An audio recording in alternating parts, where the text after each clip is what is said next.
Os Estados Unidos agora resolveram intensificar as suas sanções contra o regime de Nicolás Maduro, restringindo vistos a 16 autoridades venezuelanas, incluindo juízes, promotores e membros do Conselho Nacional Eleitoral e da Assembleia Nacional. Olha aí os Estados Unidos começando a caçar vistos de autoridades. Esta ação, anunciada pelo secretário de Estado Antony Blinken, soma-se a outras 140 sanções já impostas a funcionários venezuelanos, visando a pressionar por mudanças devido à crise política e econômica no país. Entre os sancionados estão figuras do alto escalão do judiciário e do setor eleitoral, evidenciando o esforço dos Estados Unidos em isolar ainda mais o governo Maduro no cenário internacional. Então eu gostaria aqui de ouvir aqui o meu amigo Diego Tavares. Tem aí ditador que não vai conseguir levar os filhinhos para ver o Mickey na Disneylândia, não, porque é o sonho dele, né? E fica lá na montanha-russa, né? A montanha-russa venezuelana, dá na mesma.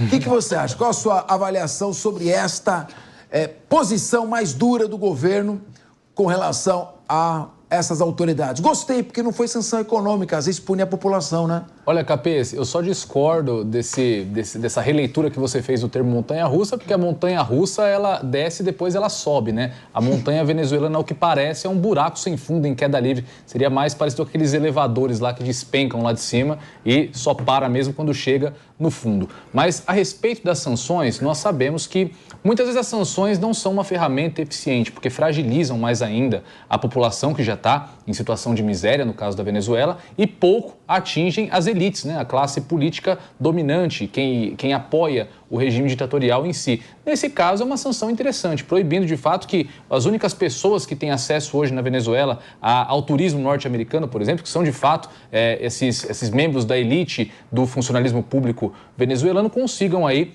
acessar o território norte-americano também. Não sei se isso terá grandes efeitos, né?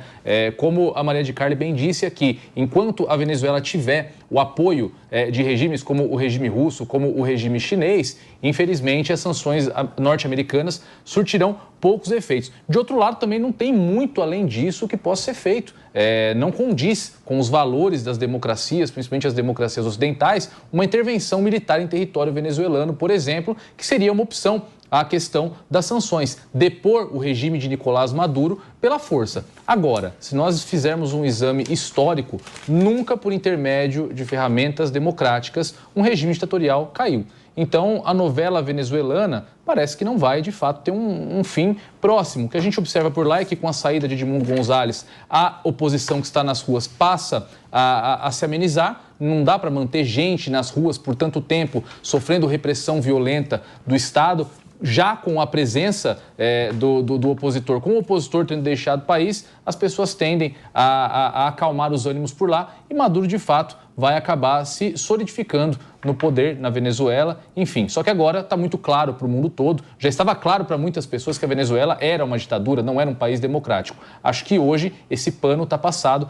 já ficou para trás qualquer resquício de democracia que porventura alguém enxergasse na Venezuela. Diego, desculpa, mas assim, eu ia te interromper para elogiar assim, que você finalmente, junto com o Fernando Capês, incorporou o entendimento de que as sanções econômicas elas são em malefício de todo o país e a maior parte do país não é responsável pela ditadura, né? Mas acho que tem um ponto aí bastante problemático no que você diz, uma ditadura nunca caiu por pressão pacífica. Pô, você desconhece a história do seu país, então. Nós redemocratizamos, graças às forças populares, esse país. Foi um momento tranquilo. Foi uma derrubada. Não teve repressão do Estado, não teve conflito violento. Não teve conflito violento. Eu tô sendo irônico, Leandro. Então, é claro que eu tô sendo irônico. Bom. Não existe forma. Não existe valorizando gente que enfrentou a ditadura. Exato. Assim como eu valorizo a oposição venezuelana. Porque está sob sob, como eu disse, repressão violenta do Estado. O que eu quis dizer é que não existe, dentro das ferramentas institucionais de uma ditadura, uma forma de você depor a própria ditadura. Isso. Não se depõe uma ditadura com ferramentas democráticas. Tá bom. Infelizmente, ditaduras só caem depois de um conflito violento, e eu aproveito aqui para registrar o meu agradecimento a você agora, que reconhece a sabedoria aqui das minhas palavras e da tese que eu coloquei aqui para nossa audiência. Muito obrigado, Leandro Ferreira. Reconheço porque... Por esse elogio público. Reconheço que enxergo que você incorporou o que eu tenho repetido aqui há bastante tempo. Mas é o seguinte, o Capês deu uma informação aqui a respeito do nível de produção de petróleo na Venezuela e que, de fato, está muito baixo. Mas sabe por que está muito baixo? Por quê? Porque é o Estado que cuida. Não é por causa disso. Óbvio que é por causa disso. Bom, então... Eu gosto da frase do Milton Friedman, Leandro, mais uma para você aí. Se você der o deserto do Saara para o Estado administrar, em 5 anos falta areia. Isso, tá bom. Vamos lá, agora vamos para a discussão séria, né? Eu não estou brincando, não. Que é o seguinte, né? Quando teve lá aquela pataquada do Juan Guaidó, que é um golpista, né? Ele... Diego, você... Não, a Maria também sorriu aqui. Mas a questão é a seguinte, o Juan Guaidó, quando... É importante essa colocação porque existe um neologismo hoje no vernáculo nacional. Golpista. Mudar um pouco o sentido semântico dessa palavra. Bom, mas, por favor. Você pode ter certeza que a definição que você vai encontrar no dicionário atende ao perfil do Juan Guaidó, que se autodeclarou também se autodeclarou presidente da Venezuela sem ter ganhado a eleição. Então, isso não pode, isso é tipicamente um golpe. Então, o Juan Guaidó, quando foi para os Estados Unidos, sabe o que os Estados Unidos deu na mão para ele, de presente? A empresa subsidiária da PDVSA, que é a empresa petroleira da Venezuela, a subsidiária que vendia gasolina a preços comerciais nos Estados Unidos. É como você ter o posto BR aqui, que é da Petrobras, né? Mas em outros países funcionando lá. Por exemplo, nós queremos vender petróleo, vender gasolina na Europa, nós podemos abrir lá o posto BR, né? E a Petrobras vai ter lucro com isso. Por quê? Porque essa empresa subsidiária comprava exclusivamente da PDVSA e vendia no mercado norte-americano. O que aconteceu foi que os Estados Unidos nacionalizou a empresa venezuelana. É culpa do imperialismo americano, então. O governo norte-americano. Os americanos malvadões. Diego Tavares, pelo amor de Deus, você está dando uma volta gigantesca. Você está indo até os Estados Unidos com o teu argumento para voltar aqui por linha de frente. Mas, assim, espera eu terminar que, de repente, você incorpora isso. Claro. Eu não vou incorporar, meu amigo. Você incorpora isso nos seus conhecimentos, que é o seguinte, a empresa subsidiária comercial que atuava nos Estados Unidos comprava petróleo da PDVSA, vendia nos Estados Unidos e isso gerava divisas para a Venezuela. O que aconteceu foi que os Estados Unidos nacionalizaram essa empresa,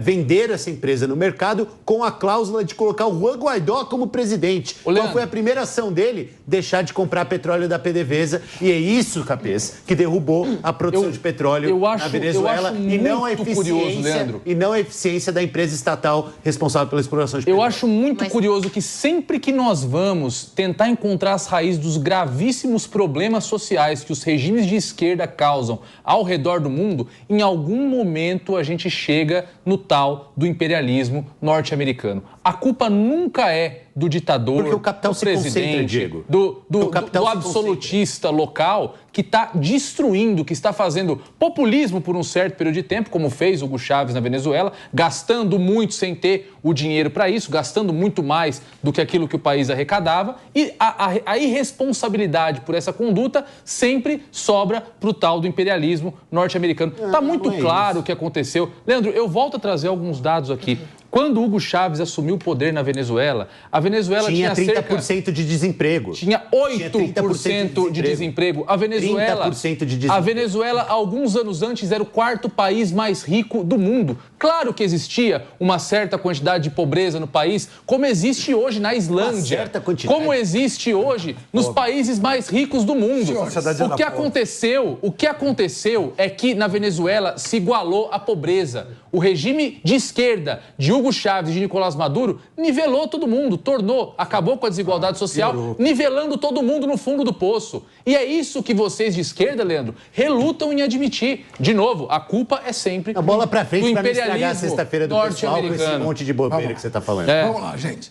Nós estamos com um cientista político aqui, temos que falar aqui do cenário eleitoral na cidade de São Paulo, que também é muito importante, né? O que o Diego está falando é a imortal frase do Roberto Campos, avô do Roberto Campos Neto, né? Que dizia: o capitalismo distribui riqueza, o socialismo distribui pobreza igualmente a todos.